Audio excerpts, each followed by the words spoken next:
Hello everybody, welcome back to From Rhythm to Algorithm. We continue on with our derivation, what is sensorality?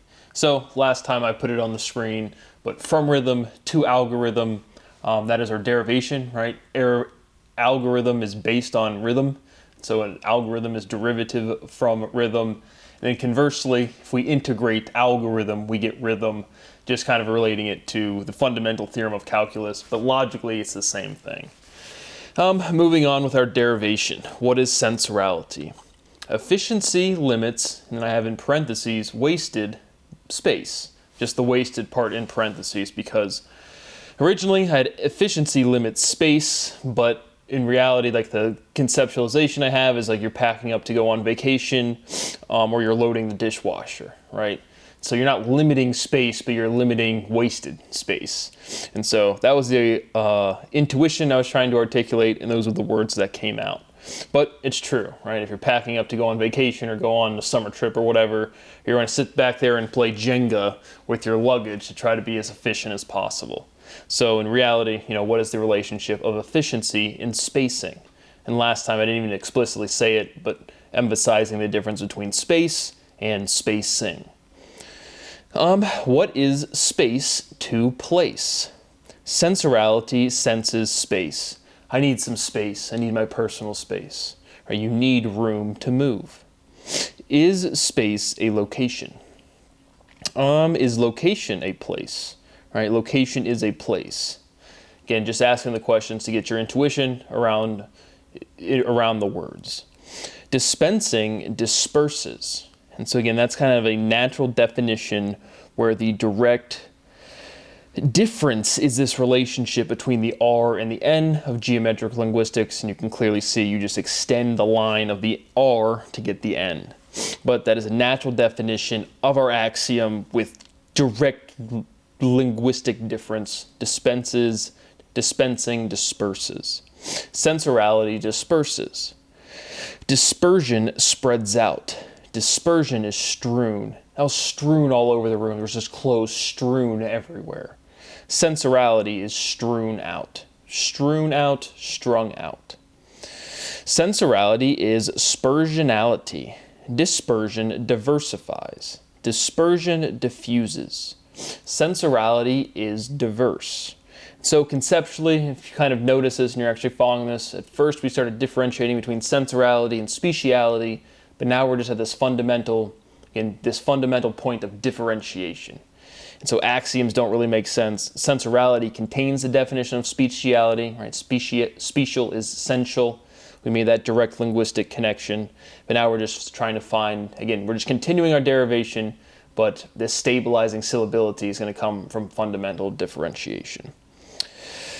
So that's why sensorality is diverse, and conceptually previously we were kind of saying sensorality is the opposite of speciality, which would have been, like similarity or banalness or banality, the sameness, baseness.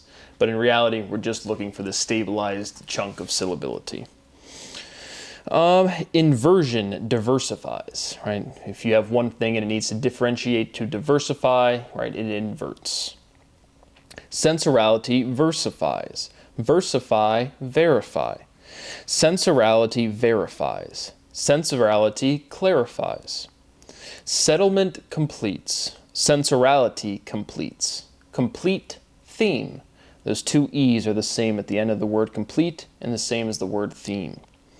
Sensorality is everything. We've done a very good job completely categorizing thing, what a thing can be. Linguistically, that TH, and then the ing being the fundamental syllable. But we haven't really categorized every. Sensorality is everality. Sensorality is virality. Verality. Proof is proven. Sensorality is provenality. Prove, move. Right? Sensorality is moving. M-O-V-E-N or M-O-V-I-N apostrophe. Again, doesn't matter. Clearly, again, like steps like that I wouldn't even point out, but that's clearly, right, proven, moving, M-O-V-E-N is not really a word, but that's the clear logical progression that I'm doing. Again, constructing a proof. We are still putting all of these independent pieces of analysis together to arrive at a fundamental conclusion. What is sensorality? Prove, move, room, soon. Sensorality is soon. Soon, sense. Viscous is dense, right? Somebody's very dense, meaning unwilling to change, right? They're resistant to movement. They're viscous. Viscous is dense. Just like our great Sean Carroll, the viscous, right? Him and his friends went on a hike in 2018 to see if this analysis process was real, which I'm just over here. How's that checking up, guys? My rights are still violated. My family's still destroyed. I don't have a family of my own. All of my property has been completely obliterated. My personal health has been destroyed. Have you guys realized there's logical structure to words yet? Is that a big crazy idea? Fucking arrogant pieces of shit. Decision making makes sense. Making decision makes sense. Sensorality makes it make sense. So now we've directly connected our variable to a common phrase, right? Somebody does something hypocritical, make it make sense. Johnny did this and did this, make it make sense. The law makes it make sense. Sensorality is resistance to change. Sensorality resists change. Dispensable is unnecessary. Sensorality with a C is dispensorality. All right, and then we just have a direct iteration of the E's. Spencer, ensor. So remember way back when I kind of conjectured, right? Ensor sounds like answer, ensor. Now that's a direct connection of that. Sensorality is serality. Serality, sera. Right? Serality, sera, will be. And literally, that word form, that's why it's in Spanish or French, sera as will be. Serality, will be. Sensorability is indispensable. Dispensorality is indispensable. Sensorability is dispensorality. Sorability is sorality. Again, getting to this direct linguistic differentiation. What is spacing to timing? And so now this is a big thing. I remember this in speciality. But this is the big dichotomy, spacing and timing, space and time, space-time. And so we kind of, again, epistemologically get to ask, or again, from the more metaphysics, why is space and time? Like, why are those the two things kind of stuffed together? And in reality, because, right, language is close enough, horseshoes and hand grenades. Words have meaning, conceptualization is consistent. When I say space and when I say time, that's enough conceptualization to be a big conceptual band-aid for theory. That's kind of why those two things get paired up. I mean, time has no sort of like fundamental nature. It's just efficient to do things efficiently, right? You're going to naturally synchronize the periodicity of different cycles. When you wake up, when you go to sleep, when you go to work, right? When you date somebody, timing is everything. It's when those patterns sync up. But what is spacing? Right? That's what we started with. You're packing for a vacation, you're going on a trip, and you're sitting there playing Legos or Tetris with your luggage. And so what is spacing to timing? Because this irreducibility, we have this fundamental unit, the electron, physically cannot be broken down anymore. And so what is spacing to timing? And that direct dichotomistic pair produces why you say space-time. Not as poignant as the dark energy, which is completely and entirely resolved. But again, just providing insight where I can. And then spacing is this emergent property of irreducibility, of elementality, of, again, these, I talk really fast, you can still hear me, I talk really slow, it's like you can't, this irreducibility aspect of physics manifesting in linguistics, which is still physics. Sensorality is immobile. Sensorality is unchanging. Work is spacious, right? Work requires space, work is spacious. Work is productive. And so now these are still theorems, but these theorems, the logic doesn't even really matter at this point. It just needs to generate this syllability to stabilize sensorality. And there's all of these, like, again, loose ends, so to speak, again, with the same feeling quality. When I say feeling, I don't mean like Brad feels this way. It's like, if I hold a notebook here and I let it go, I feel like it's gonna fall down. Your thought process is literally synchronizing feeling to physical processes. And so, again, providing you any insight on this derivation process, this is, again, producing the word forms is as pure logical as possible, even though pure logic doesn't exist. So yeah, work is spacious, work is productive, work gets things done. Spacious, precious. Sensorality is precious. So that is what I have for you today. My rights continue to be profoundly and extensively violated. It is torture. I have been seeking asylum outside of this country. I do not live in an environment where anyone could care. But since we're at the end of the episode, I had some new comments. And so now we're at the place where in physics proper, where again, I am calculating a physical property, a physical axiom, strictly from words. But again, it's immediately accessible to people. So in my last one, right, I said, what is energy? We've derived that completely and entirely, which is, again, at this point, every single step, every video contains a step proofing that would, again, win you the Nobel Prize like 10 times over. But again, I put up my short video, I immediately delete the comment because I'm just so tired of being disrespected. And again, this is the most involved derivation that has ever been demonstrated. It is the completeness of mathematics in its entirety, and you've never seen a complete proof before. And I just get disrespected instinctually. But again, it's, energy is movement potential, and it directly derives from work requires movement. Energy is the capacity to do work, the potential to do work. Therefore, work requires movement. Energy is movement potential. It's directly, that's the direct thing. And so then I get this comment on there, and some guy is like, in direct response to me saying energy is movement potential, he goes, well, kind of. And again, this is some skateboarder who lives at his mom's house. But I live at my mom's house too, but it's because of super secret science team and classification bullshit, not because I don't know how to actually do physics. But it's just like everyone feels like they have to have an opinion on shit they've never passed in high school physics class, ever. But he literally says, well, kind of, work is the potential or energy is the potential to do work. Like literally doesn't take 5 seconds to click on the video and then directly again spews word for word verbatim the thing that I have derived, again, correctly. And this just brings me back to, again, high school, when you go home and you're sitting there, Isaac Newton, and with no arrogance, but you just go home, you derive a physical model, and then you go in school and it's like, Brad's not allowed to do science, only Isaac from 1700s, and it's such a genuine, I figured this shit out. I have an independent derivation, a complete physical model. You go into Newtonian mechanics and you understand tension path physics, which is just a label to, again, there's only one logical structure that everyone interacts with. You guys have just never seen it completely. But again, completely derived physical model to the point of numeric calculation, getting numbers right.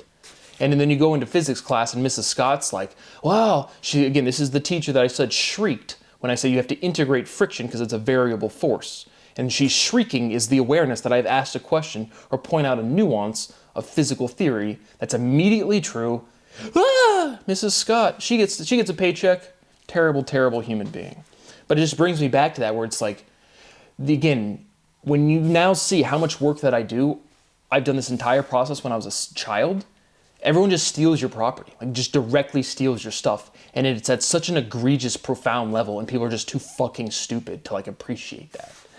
But so again, you saw that again, it's not up on I just immediately deleted because there's no point, like I said, there's no point for me. If you try to discuss physics around me, again, physics is completely solved. All you can do is demonstrate the proof, and you see how extensive it is. Like I said, realization is not cinematic. It is not some sort of goodwill hunting moment. It's just a repetitive process of iterating logic. Literally, that's what we're doing in these videos. And so again, he literally says, it's kind of this, and then he says directly, again, because we're at the point where physical definitions are the same for everybody. Energy is energy. Again, all words are all words the same.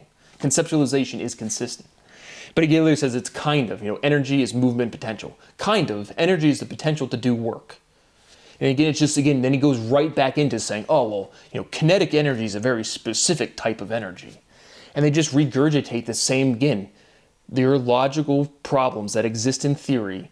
That pool table over there is not confusing. The atoms that make up this notebook are not confusing. Human beings trying to describe the world around them, that's confusing. It's just such a level of disrespect, and it's just, again, any and all of this behavior must be punished. Any destruction of that data, because again, I don't respond to these on the internet because I can't, because you have to sit there and let people tell you your work is shit, you're a disgusting person, for again, A physical definition. We're at a point where 1 + 1 = 2 is like morally offensive to people, truly. And it's endangered my life. Again, it's ruined my property, and it's just any destruction of this data or not punishing these people is obstruction of justice, destruction of property, all of the legal ramifications for destroying an investigation at a profound and a historical level. So I got some other Spanish dude on there, again, one of my songs from a while ago, just telling me I'm shit. It's just like every bit of vitriol. Because again, this behavior is the root of all fixable problems in this world. So again, I emphasize my rights are violated to my estate and to the future. Again, I am in a headspace where I have no expectation to live to see this world accept or acknowledge my life to any extent. If I am alive to see that change, it will be pure punishment. The law will be enforced immediately. I will tell my story until everyone knows what has occurred to me, and then I will take all of my research down into my estate. If I'm not alive to see that happen myself, do it. I do not want people to learn from me. In this disgusting, filthy world, how they're lying about every bit of science, the entire scientific method, the entirety of analysis is derived on the internet. That is a fact. And we're just tidying up the final linguistics to produce the next axiomatic word form, which is just insanity.